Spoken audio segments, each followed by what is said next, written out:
Hello again, and for today we are going to be ending the best of the decade of the 2010 series with me just riffing a little bit on culture. I'm going to explain in this commentary why the 2010s were the clown decade. Now, to start the 2010s, we were in the halfway point of the first term of the Obama presidency in America. We were in the middle of the housing crisis around the world, and yet people are really blind to remember what happened this decade as far as what led us to Trump and populism and nationalism rising around the globe. And it's because of the failures of globalism, not only this decade, not only last decade, not only in the 90s, but of globalism as an ideology overall. And people finally were fed up in 2016 and just said fuck it and rejected globalism outright. Now, what really caused this rejection of globalism?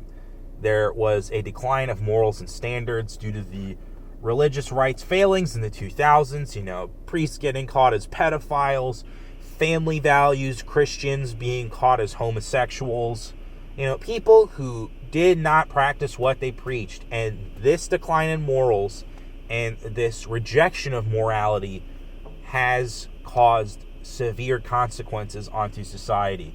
This is what enabled progressivism and progressive kinds of degeneracy to reign supreme. And, this is what Louis Laveau, one of my favorite YouTubers, calls the progressive decade, in the sense that progressivism truly became a kind of hegemonic power in culture, in politics, on the planet in this decade. There were a lot of people who, like me, were hoodwinked by progressivism and were fortunately driven away from it by progressivism's ridiculous need to constantly there's the term for it that is essentially purity testing. They started purity testing like crazy, and it's not good for the progressive movement to be purity testing, because then that's when you start losing people. This is what the alt-right has learned. This is what a lot of fucking fringe movements have learned. And progressivism is just the largest fringe movement, not only in America, but in the globe. It is essentially now being kind of put into communism, socialism, democratic socialism. All these fucking people are just being hoodwinked by a bunch of ridiculous statists who want to enforce tyranny onto the world through degeneracy. And this is why the right is rising. In the latter half of this decade, there is now a return to tradition. There is a return to order because of the lack of order that progressivism caused. What also happened this decade was something that was already kind of there. However, the left took it as their own weapon, and it is the rise of extreme political correctness. The inability to say, do, think, and feel whatever you want was created in this decade. Cancel culture. What is that? Canceling somebody because they're not politically correct. Canceling somebody because they're controversial or they're edgy. And this kind of ridiculous behavioral standards has not helped anybody whatsoever. The Me Too movement has not changed anything drastically. It has just put studios in, positions of power into the hands of incompetent people, all in the name of diversity. Again, diversity is something that cannot be questioned. Anti-Semitism, something that cannot be questioned. And yet there are people from various factions questioning both diversity and anti-Semitism now. So has anything really worked in the name of political correctness, in the name of progressivism? No. This is why this is the clown decade. Because all this shit that people believed in turned out to be a big fucking disastrous joke. And 2016 was the year where I think a majority of people, not only in this country but on this planet, realized that we cannot keep doing this to ourselves. We cannot keep letting the establishment divide us through just ridiculous means, through wedge issue bullshit. We need to actually solve our problems, and that is what happened. And in 2017 and 2018, the establishment tried to fight back by using the Zio pill, which is to say that Israel is our greatest ally, and if you disagree with me, then you're a racist and an anti-Semite. And this kind of shit, this kind of blind loyalty to a country that doesn't give a flying fuck about us and only wants our money, is something awful. However, this year, the Groypers, the America First conservatives, the patriots rose up to fucking question the establishment neocon movement of yore. And we are now seeing populism rise again for 2020. If Nikki Haley becomes the vice president, there will be an anti-Trump backlash from the very people who got him elected in 2016 at a time in history where it was not good political strategy to do so. And I say this to the Trump family. Jared Kushner is your enemy. He is not your friend. He is actively working against you. He used your daughter for his pleasure and leisure, and has warped that woman into some kind of brain-dead leftist. Some absolutely dumb femoid. And yeah, it's just so disgusting. However, 2019 is the year that the tide turns. We're keeping the momentum up for the next decade because this needs to change. We need to actually solve our issues. Otherwise, 2020 will be yet another clown decade where we are living in denial as the world burns around us. And we can't be doing this to ourselves at all. And as far as the left is concerned, their cultural hegemony is threatened right now. I mean, Star Wars: The Rise of Skywalker might have had a great Christmas jump in percentage, but that movie is not doing well overall. It is still going to be a climb for it to make $1 billion.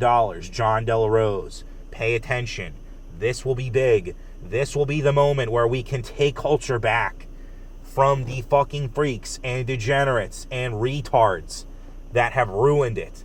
Because with progressivism, what they did to enact the progressive utopian decade is push it through the culture. So much cultural content out there was just pushing progressivism. Progressivism is the way. Progressivism is the truth. Progressivism is the light. Conservative is darkness. Conservative is evil. Conservative is mean. And it's just so blatantly obvious that you're full of shit. You're full of shit. No one's buying your garbage. No one's falling for your tricks. And to the subversive people, we know what you're doing, okay? It's not cute anymore. We know that you're fucking everything up so that you can be the perpetual victim. And when the black Israelites attacked this year, that should have been the wake-up call that you maybe want to tone down the rhetoric, okay? You know, maybe you want to deal with your religious flaws. Maybe you want to deal with the fact that you spy on a country that is so devoted to you, it forgets to, help its own citizens in the Midwest. And people will know who I'm talking about when it comes to that. And what I also found really fucking clownish about this decade is the anti-capital culture that has been created in millennials to just say fuck wealth, fuck having money, let's be a socialist, let's let the government do it all.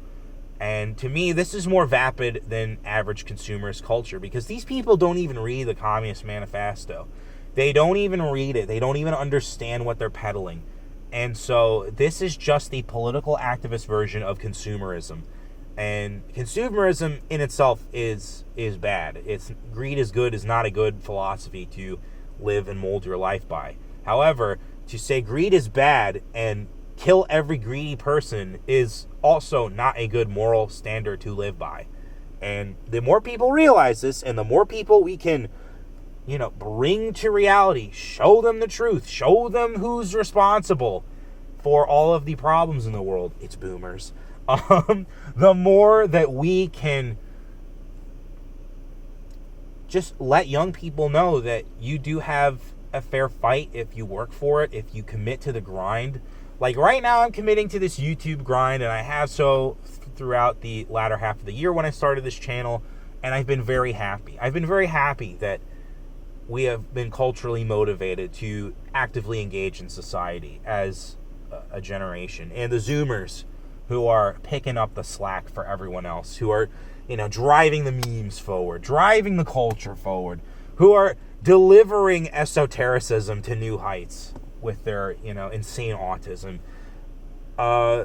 This is something that I think can help to establish not a utopia, but a more benevolent society that can actually solve the issues that, past societies have enacted onto us.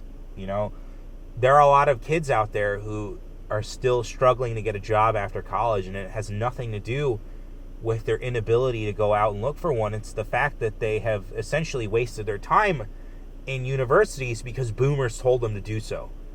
This is what the boomers wanted. Boomers wanted a bunch of indoctrinated freaks to go to college. And now the young people are turning on these, enlightened sexual revolutionary boomers, these resist-tards. And no one wins as a result. But you will win through embracing your nation. You will win through embracing your heritage. You will win through embracing yourself and being a better person. And so in conclusion, that is why this is the clown decade that we are fortunately leaving behind today. To all of my audience, please like, please comment, please subscribe, please keep up the energy. I am so glad that there are at least as many of you as there are right now on YouTube, on BitChute, on Twitter, Minds, Gab, fucking Telegram, the two of you out there. I am so glad that I have been building an audience, and I will continue to build as long as my channels stand. Even if I have to retreat to alt media, it doesn't concern me. I will make it through this. I will not turn heel like a faggot and a coward. I will stand strong, and I will deliver great content for you in the years to come. And hopefully more of the content will have to just rely on talking about history, because if I end up doing that kind of stuff and like dissecting history, that's when we know that we don't really have lots of issues in the world anymore. That's when we know when we've solved our problems. However, I will more than likely first transition into talking about how awful Europe is, because it's on the verge of collapse, and it's as a result of the progressive hegemony that was established in this decade. And those people fucking took all of that shit to heart way too seriously, and look at what it is resolving in. America has safeguards against this kind of shit. And if we destroy those safeguards, then there goes the nation, there goes the planet, there goes the solar system. So, in conclusion, I want to thank each and every one of you that has been watching and listening to my channel. And to all of my enemies, you better tread lightly, because I'm coming for you in the 2020s.